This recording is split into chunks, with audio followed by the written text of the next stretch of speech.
Let me, thank you. I'm going to introduce myself briefly. My name is Dr. Elizabeth Burns. I am currently the chair of the school library section in IFLA, and I'm joined by two fabulous presenters for this webinar. We have Maya Mahid, who is joining us from Malaysia. Maya is going to talk about her Project AI integration initiatives in the LEAD International School. Maya serves as the library director at LEAD International School. She is also the chair of the School Resource Center Committee under the Library Associations of Malaysia and a standing committee member of the school library section. She is going to be discussing a bit about AI, artificial intelligence initiatives in that LEAD International School. And then we have a second presenter today, Tanaya, who will be Azadi, who will be presenting on her project, Lessons from the Prodigy product. Tanaya joins us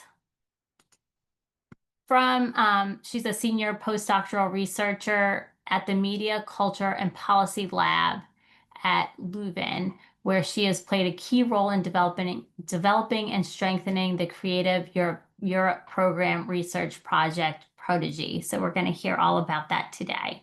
We're excited to offer this webinar on behalf of our sections and UNESCO. So before we begin, I just want to highlight the plan for our presentations today. We'll start with our brief welcome, which we're going through. Then we'll have Maya present and then Tanaya present, and then we will reserve the last 15 minutes or so for question and answer, facilitated discussion, and any reflections that you might have.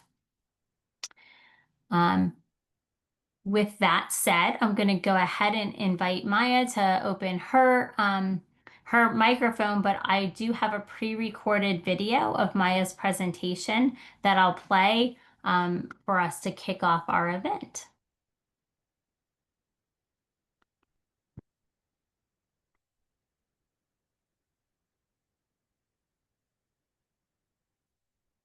Please let me know in the chat if you're having any trouble hearing or viewing the presentation once I begin.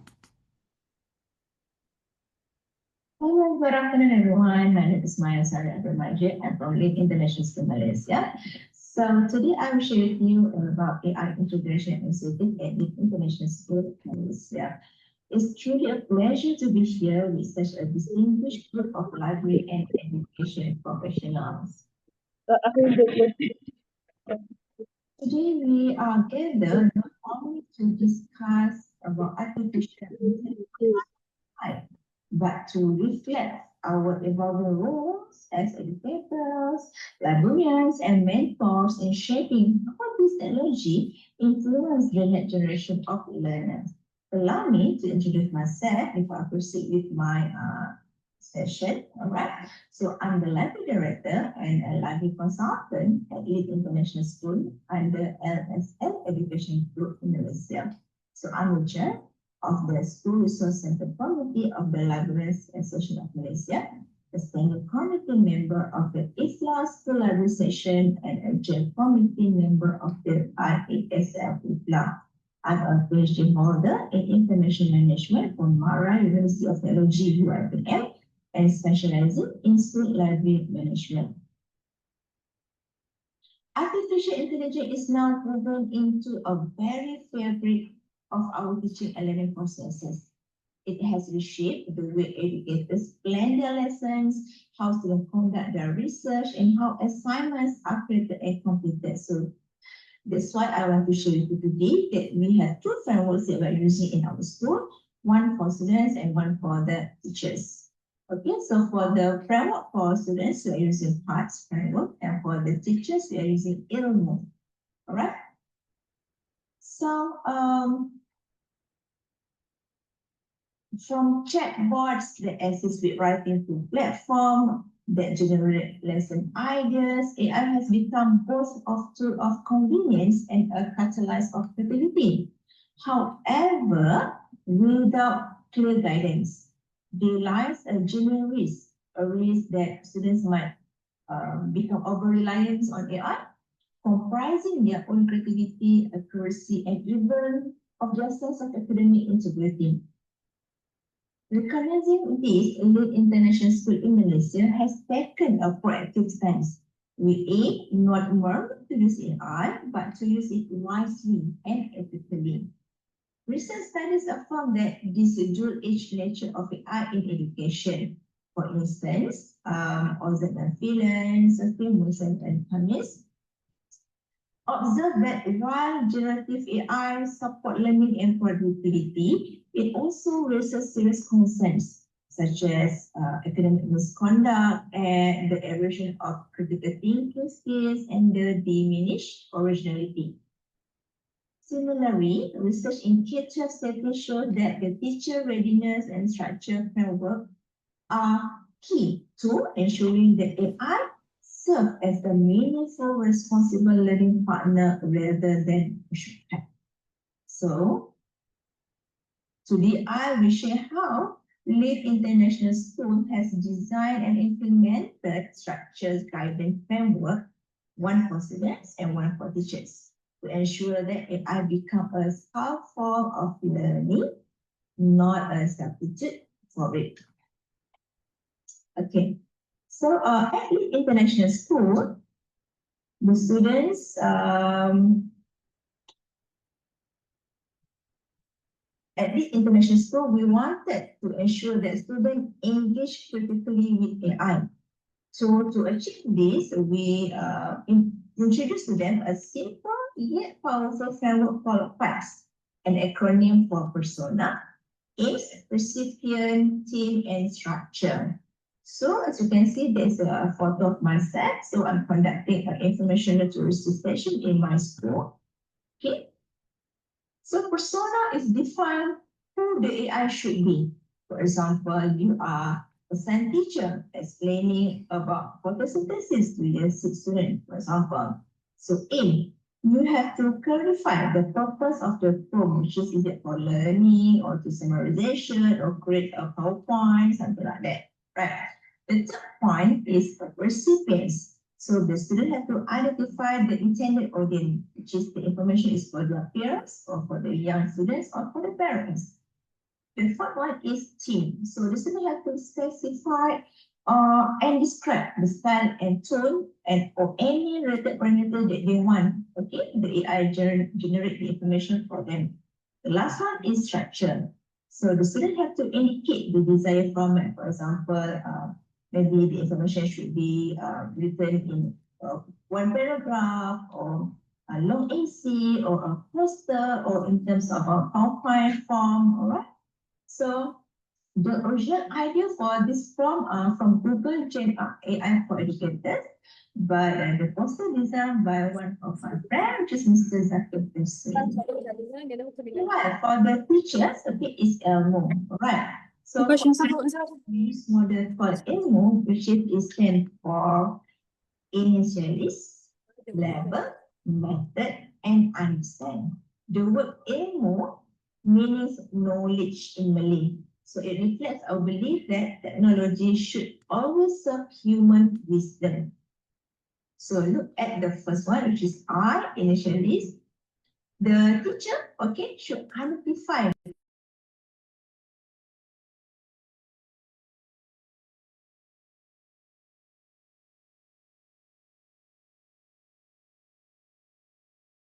lesson plan for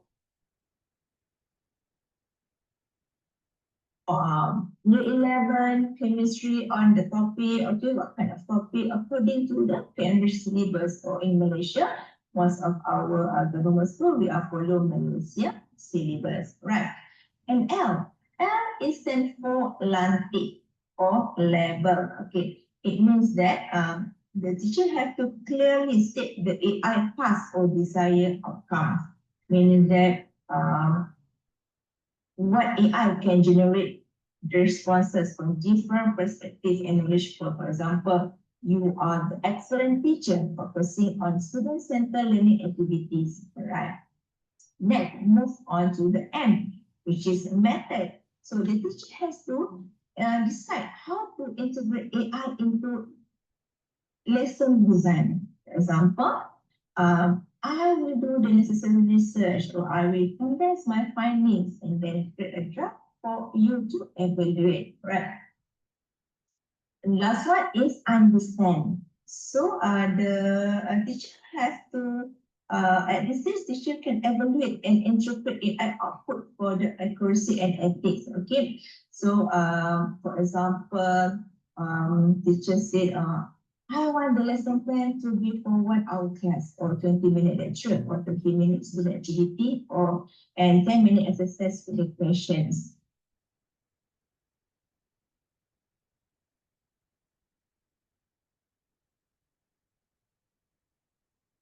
So by following Elmo, the teacher use AI purposefully rather than passively, combining innovation with discernment.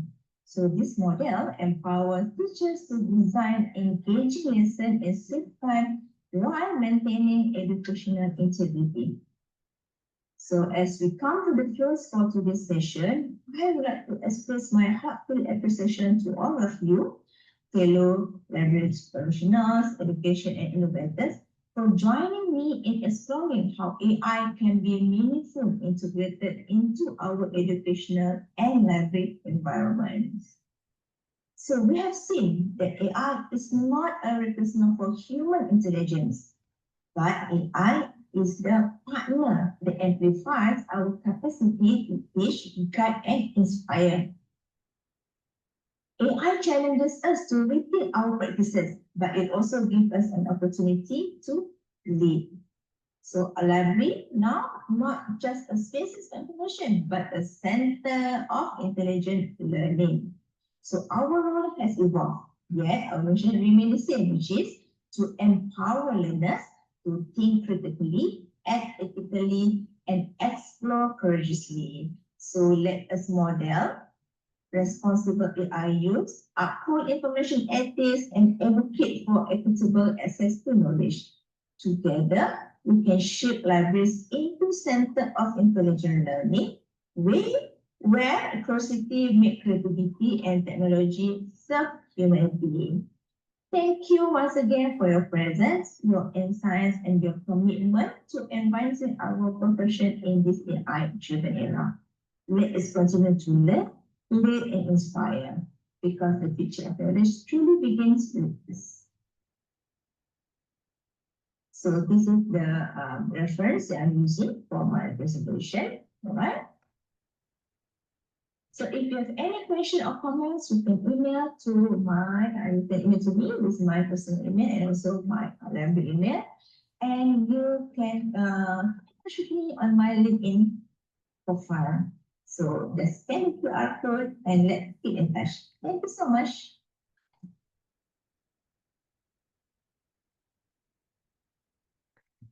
Thank you to Maya for sharing this practices in Malaysia, and we will hold questions until the end. We have one additional recorded presentation.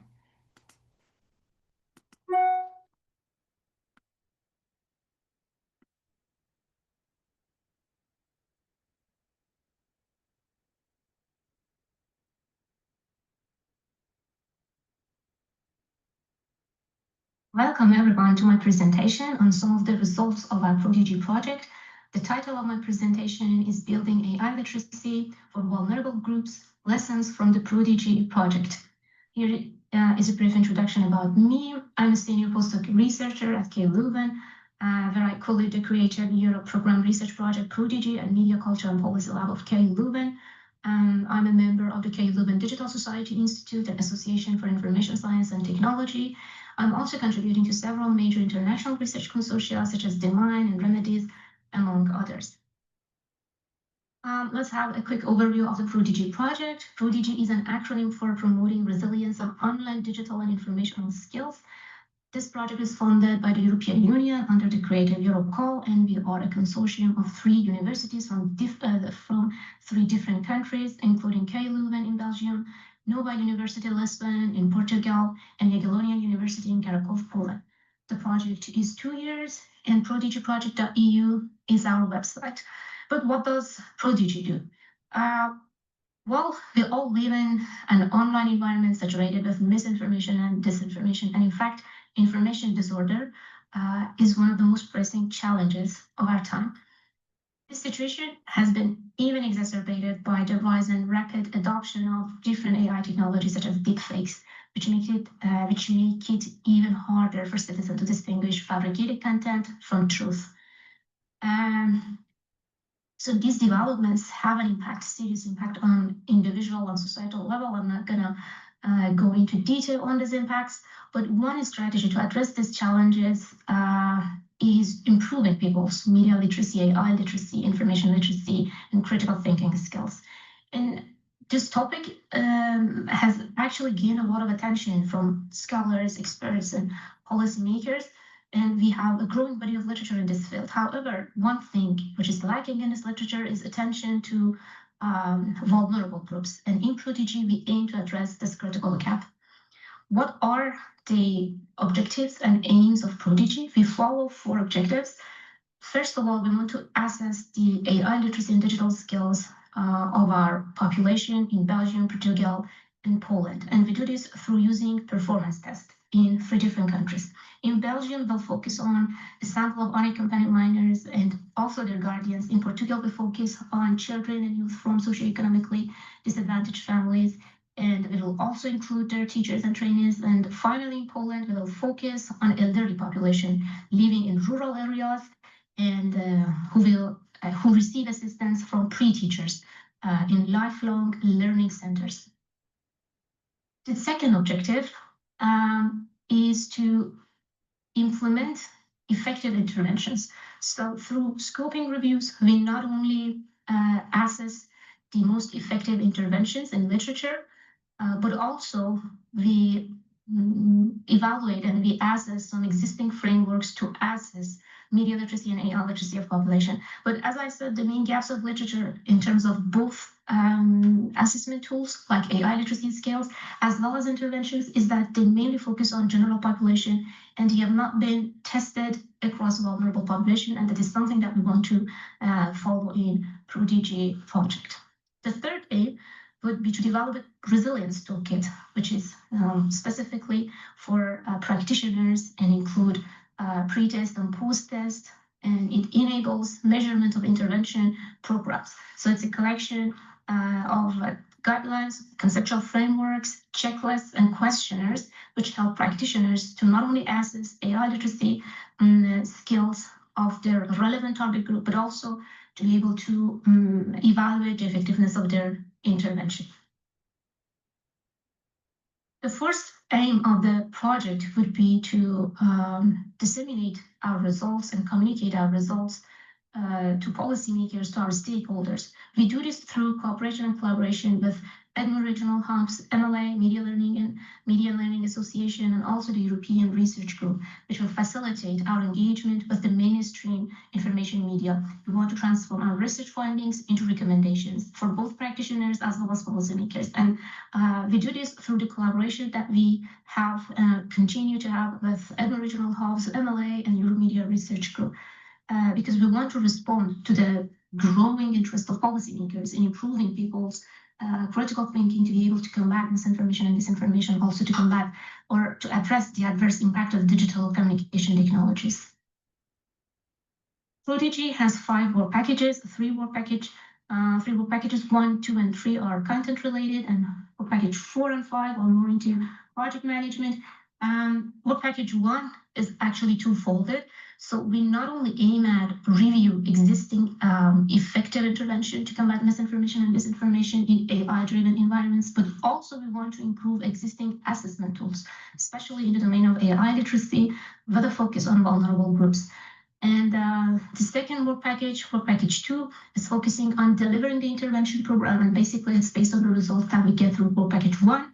And in work package 3, we will create a resilience toolkit, which will include all our results, data, and analysis coming from work package 1 and 2 that's tailored for the practitioners, and they can use it when they are teaching or evaluating AI literacy interventions, or they are doing AI literacy assessments. In work package 4, we collaborate with different organizations to disseminate our results to different stakeholders such as policymakers and practitioners. Especially we will build a partnership with Edinburgh regional hubs. And work package 5 is the project management. So who are Prodigy primary stakeholders? The main target groups of Prodigy are unaccompanied and refugee youth in Belgium, disadvantaged youth in Portugal, and senior people in Poland. We also aim to build or to include actually parents and caregivers of this main target groups, because they also need support in guiding their children on how to interact with different digital technologies, different AI technologies.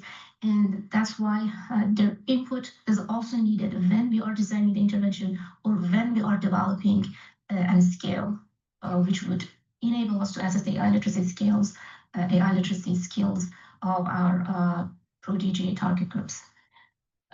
Practitioners, first-line practitioners, trainers, social youth workers are also our Prodigy target groups, because they need tools and training and support in terms of material and teaching methods and guidelines to be able to also deliver workshops for their audience and to improve this skills and critical skills dimensions.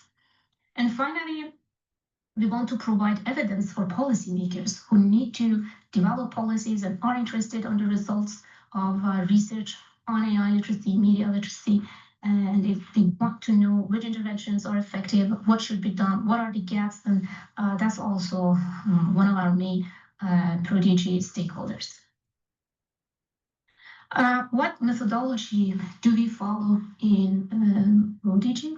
Well, we apply a combination of qualitative and quantitative methods.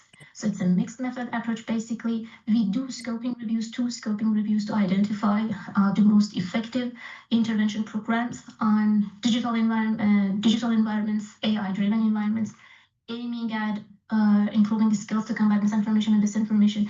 We're also doing another scoping review on the existing AI literacy scales and frameworks to evaluate what we have right now and what are their gaps and what we can do for AI literacy assessment of our Prodigy target groups. We apply different quantitative and qualitative methods, our design, implementation, and validation of pre and post intervention assessments, measure perceived, but also the actual AI literacy skills of our target group, and we apply it to unaccompanied minors, disadvantaged youth, and senior people. We also apply qualitative methods through participatory action research and co-design, and the direct connection that we have with our stakeholders, and they are included not only in the scale development, but also in the intervention, and we do it through focus groups, interviews, and different panels. Now let's have a look at one of the activities that we're doing as part of our work package 1, and that's developing an AI literacy scale for Prodigy vulnerable groups. But first of all, maybe we need to answer this question of what is the need to actually develop another AI literacy scale, because we already have a couple of AI literacy scale in literature. I think this question could be answered from two perspectives. First of all, we can look into it in terms of the impact that AI has on every domain of our life, like in health and society, environmental impact, educational impact, economical impact. And I mean, the topic is so important that we still need more research to understand different nuances of this problem or of this phenomenon. But the second, maybe more specific need is towards the gaps that we have in existing frameworks and scales. And well, there are a couple of gaps. For instance, the majority are rarely tested across the vulnerable populations, and they are mainly tested on dominant populations. For example, general public, university students, for example, medical students, or in technical fields. And really less has been focused to test these frameworks or assessment tools across vulnerable population and underrepresented groups.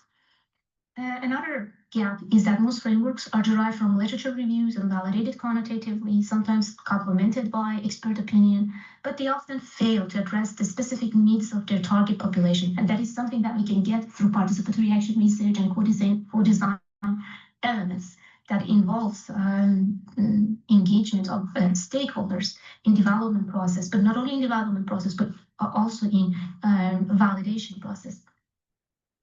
Another gap is that many of these frameworks focus really on assessing the usage, assessing the attitudes, or assessing the confidence that people have while they're interacting with AI, rather assessing the actual skills. That is what people actually are able to do, can do. So because of all these gaps that we identified in literature, we aim to develop an AI literacy scale which could be tested across our prodigy vulnerable population.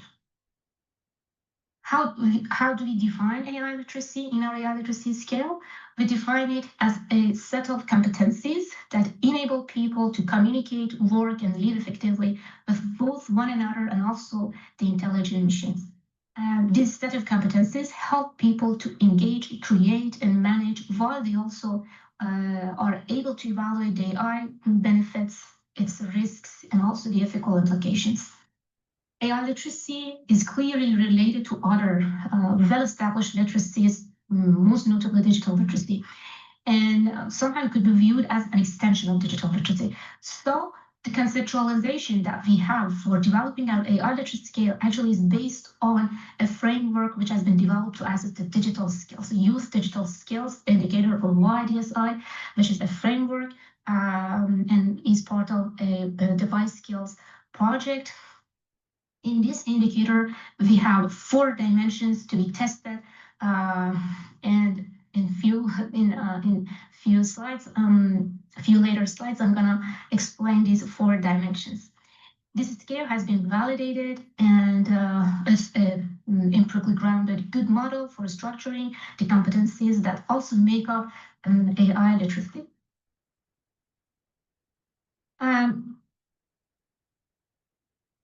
In addition to the conceptualization, our conceptualization based on the YDSI, we also conducted a review of literature to identify items which could be addressed, the topic of assessing AI skills. So after a review of literature and several rounds of fine-tuning and discussion with our colleagues within the Prodigy project, we came across 48 items divided in 2 sections to assess skill and also assess knowledge, critical knowledge on 4 dimensions of the YDSI. During this review of literature, we also identified this need for coming up with a 5th dimension, which we called it ethical and responsible AI use, and it also includes 12 items, 6 items assess AI-related skills, and 6 items assess critical knowledge in terms of AI. This 5th dimension is not originally part of the YDSI, but in YDSI, the ethical dimension has been spread through the whole 4 dimensions and not as a separate dimension. But because of the importance of the topic, and also because some items could not be grouped in other 4 dimensions, we really find it necessary to have a 1st dimension for ethical and responsible use of AI. In addition to this literature review, we applied inputs from 15 interviews with adolescents, including 4 teenagers with lower socioeconomic status. And this study was conducted in particular to identify how young people actually use AI, and that was part of the EU Kids Online project. So these are the 4 dimensions of the YDSI and also our Prodigy AI literacy scale: technical and operational, information navigation and processing, communication and interaction, content creation and production. We also added a 5th dimension of ethical and responsible use, and our items spread through these 2 domains: skills items as well as knowledge items. And in both domains, skill and critical knowledge, we have this set of 5 dimensions. Here you can see the items that we developed for the skill domain and knowledge item and knowledge domain, pair of each of the 5 dimensions: technical and operational, information navigation, communication, content creation, as well as ethical and responsible use. These items are under development. Let's have a look at the validation process that we are doing in Prodigy to develop to validate our scale. Well, validation is an essential part of the Prodigy. Now we are working with our experts to receive their feedback. Our experts are Prodigy Advisory Board, which who are media information and AI literacy scientists and academicians, as well as 3 international independent scholars in the field to evaluate our scale and provide us with the feedback. We are also working with social organizations, working with seniors and youth, for instance, with Link organization in Flanders to receive their feedback too, to combine a deductive and inductive approach in our scale development. Cognitive interviews are an essential part of our validity test. We are working with our participants and different organizations like Fedicil in Belgium, pair the 3 target group countries of Prodigy to interview with our target population to see if they have any problem understanding any of these items, what they think the question means, and what they are referring to when they are given the answer that they give. It means that we want them to provide more examples of how they interpret the question or the item. So we do it to see if an item is understood the way that we want it to be understood. At the moment, there are at least 10 children and 10 seniors. We are also running our scale pilot survey with 1,000 students in the 5th and 6th year of their secondary school in the Flanders in Belgium. And soon we will be receiving the results on factor loading and exploratory factor analysis, among other statistical tests, to see how well our scale is structured and how well questions measure what you're actually supposed to measure. Soon we will publish our results, and we continue to disseminate our findings through various channels, among which are Prodigy website and Prodigy page on Zenodo. In December, we have a meeting with MLA, Media Learning Association, and we will further discuss our results there and seek ways to disseminate and communicate with different stakeholders. Some lessons, key lessons from Prodigy to take away.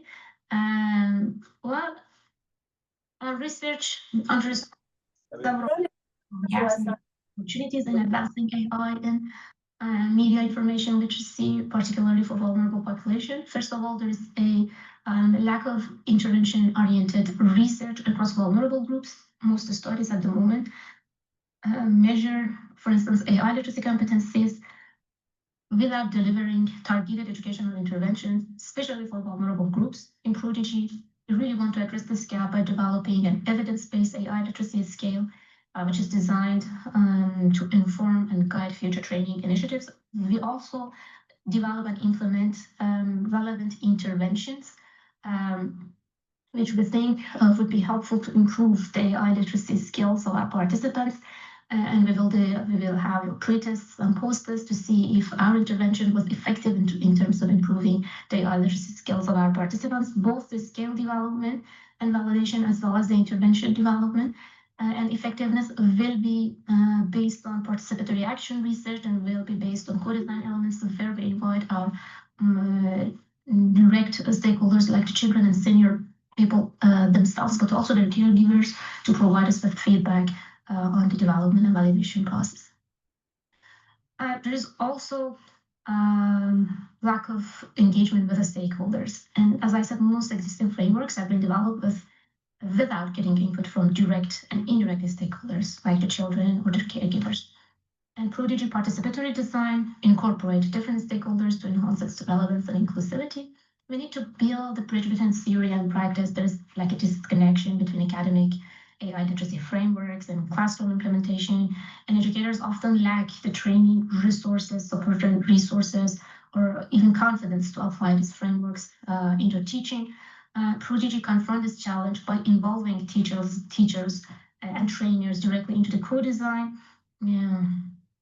And we also plan to have a resilience toolkit, which is for the practitioners and for the teachers.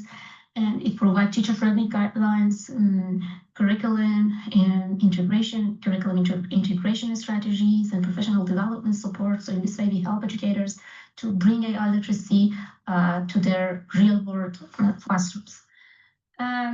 We also need to build assessment frameworks with more focus on critical engagement. Often AI literacy efforts prioritize awareness and technical usage over critical reflection, like on algorithmic bias, data ethics, social impact, environmental impact, accountability, transparency, and Prodigy advances beyond awareness by incorporating that fifth dimension into its scale, and that's the responsible and ethical use of AI. And finally, we need rigorous scale development and validation process. A key lesson is the importance of a meticulous validation process to ensure the scale, reliability, and validity, especially through participatory methods hold. Prodigy methodology includes expert feedback from an international advisory board of AI literacy scholars, cognitive interviews with children and seniors to check the question clarity. And also, as I said, we are running a large-scale pilot survey with 1,000 secondary students. These steps hold this promise that the scale would accurately measure AI literacy scale, would accurately measures AI literacy across Prodigy diverse target groups, ensure that the item is well understood and well intended. Thank you so much for your attention, and I'm looking forward to hearing your thoughts and comments.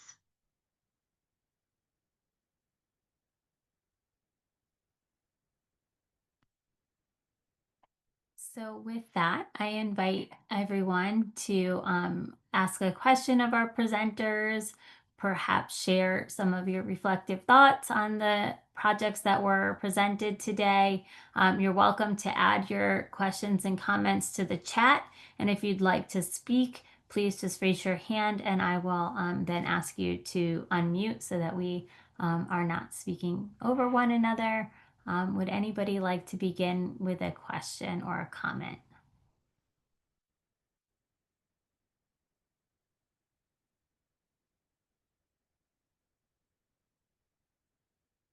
Mega? Hi, Elizabeth, and thank you so much to the two presenters that presented today. My name is Mega Subramaniam, and I'm a professor at the College of Information at the University of Maryland in College Park, Maryland, in the United States. So I actually have two questions for the second presenter. It was a very really well thought and well designed research. Very impressed with the work that is going on with the group that is doing this work. Really impressive. So first, I want to just give kudos to that. Second, I have two questions actually. One is that the presenter had shared there's an AI literacy assessment instrument that you had referred to, I think earlier in your presentation. I was wondering if it is public available. I apologize. If you could make sure that your microphones are muted, that way we don't have background noise. Thank you, Elizabeth. So I'll repeat that question again. I think that's where I got muted.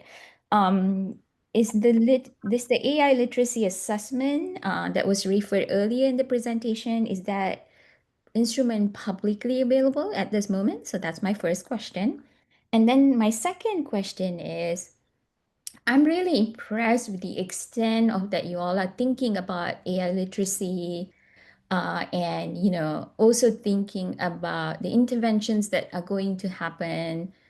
But I'm also curious how you are building into your interventions and also the framework, everything that you're developing.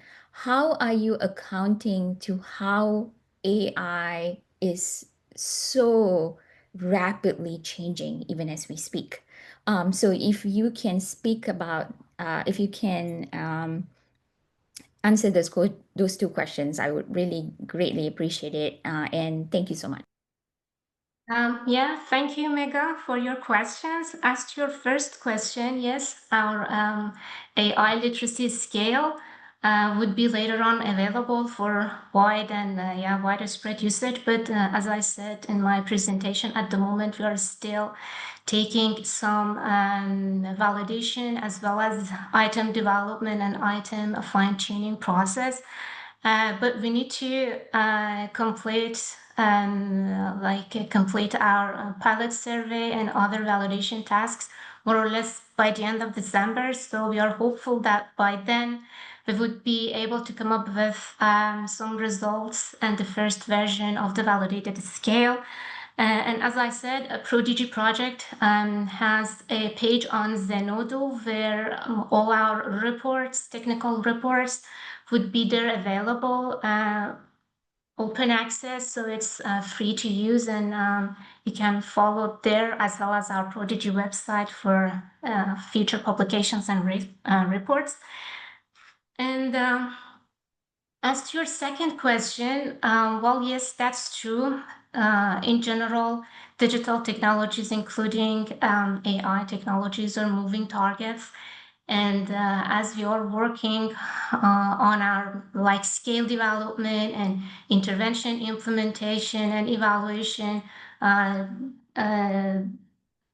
there might be this chance that other new technologies have come up and they bring with themselves new challenges. And that's why our scale needs to be somehow general enough to be able to capture also the future advancement of technology.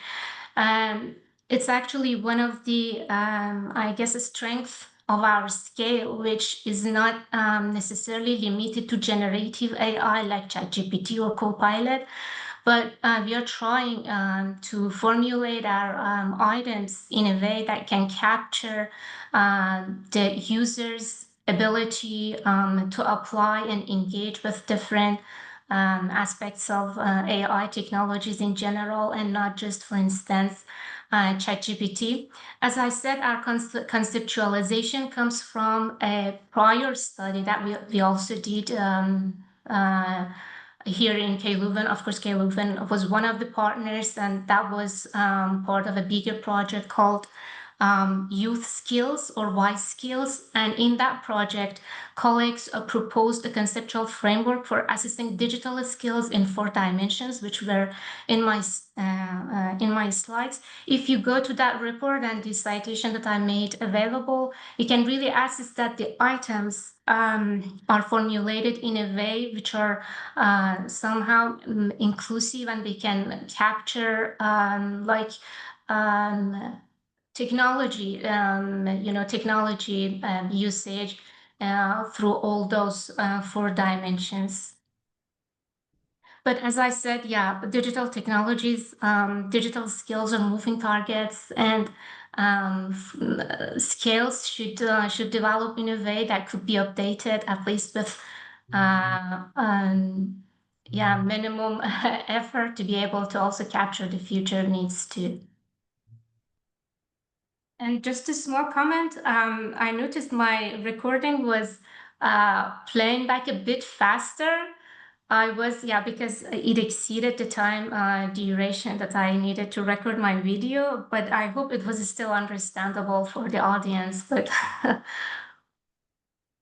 Thank you so much. And yes, it was perfectly, listenable throughout. So the speed did not impact the message. Thank you for that. Other questions from our participants for either one of our presenters? Maya is also here with us, and I'm sure would welcome a question.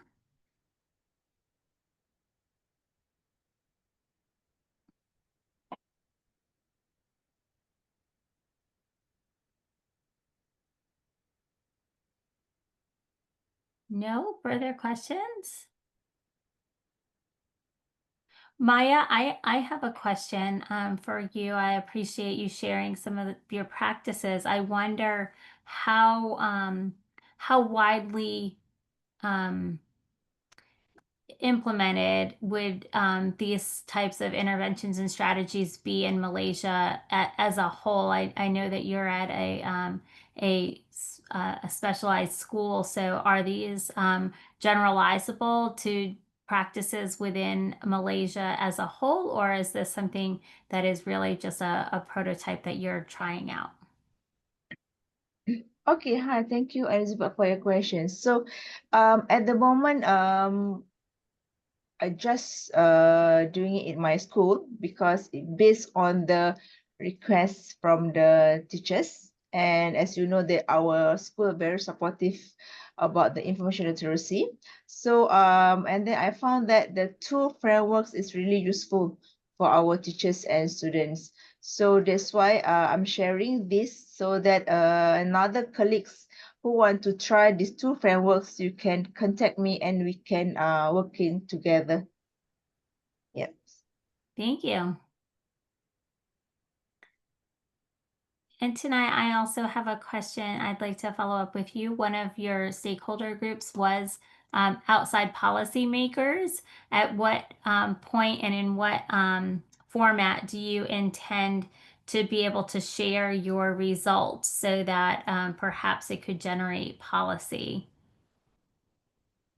Yeah, we have different direct and indirect stakeholders, and their collaboration and their cooperation are foreseen through multiple stages of the project. So we seek their input not only in our scale development process, like by focus groups, cognitive interviews with the children themselves, but also with the, for instance, social youth workers or their caregivers, and also at the evaluation of our scale. That's one category of our stakeholders, and then another category of our stakeholders are the organizations that we are working with, and we are collaborating with them mainly for distributing and disseminating our results. For instance, MLA, Admiral Regional Hubs. And as I mentioned in my presentation, for instance, with MLA, the Media Learning Association, we would have a meeting on early December.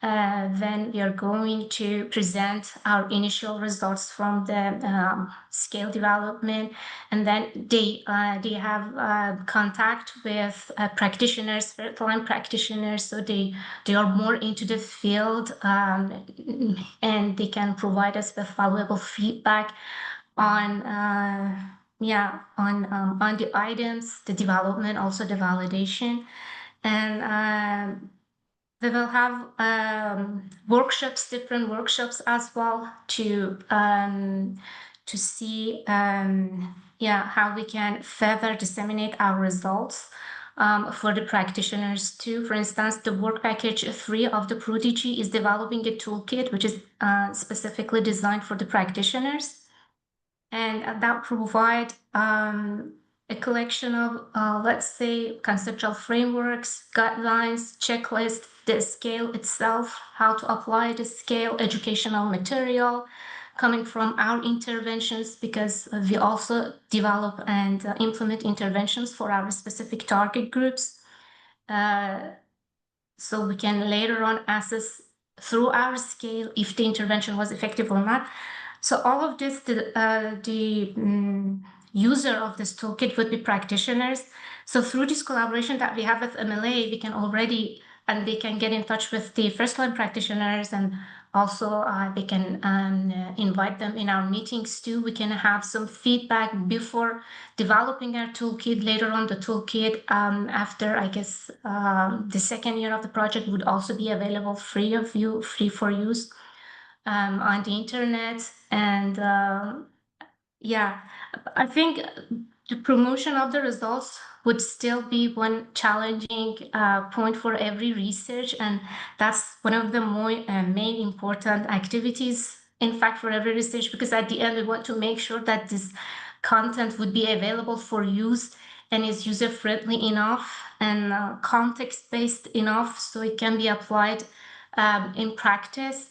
And for that reason, this direct contact with yeah, our stakeholders, our dissemination organizations are really vital. Thank you. And Nicholas, I saw that your hand was up previously, but it's no longer up. Did you still have a comment or a question?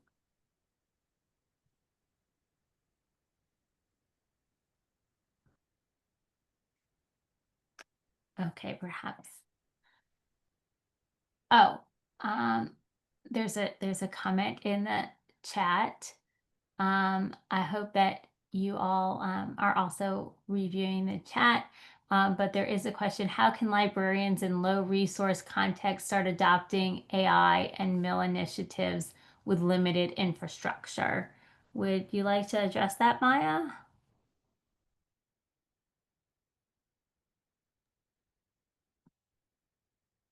Oh yes, okay. I'm scrolling down the chat box. Later I will write the answer in the chat box.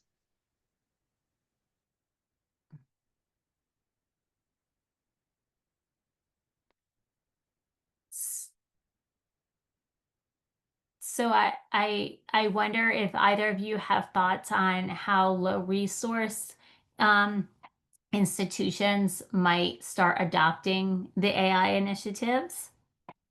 Because just based on my experience, when we start doing any framework, we did not use any resources. Okay, so you just need collaboration actually. So you just need a collaboration. For example, in my school, we have a very close collaboration with all the subjects. So they just asked me, okay, can you guide my student how to use AI to search for the information, all right? So how AI can guide my students. So um we just had a session in my library. I need to conduct the session with the students. That's all. We did not have um any cost involved at the moment. Thank you. And Tanai, did you also want to respond to that, or are you? Yeah, I think collaboration actually, I couldn't agree more, is one of the main aspects of all the work that we do. At the moment, there are a couple of initiatives out there, available out there, funded by different organizations, such as, for instance, COSTE. They also provide reliable educational content on media and information literacy. Also, UNESCO has other several related initiatives on media information literacy as well as AI literacy. They provide content which is usable for multiple stakeholders, including libraries.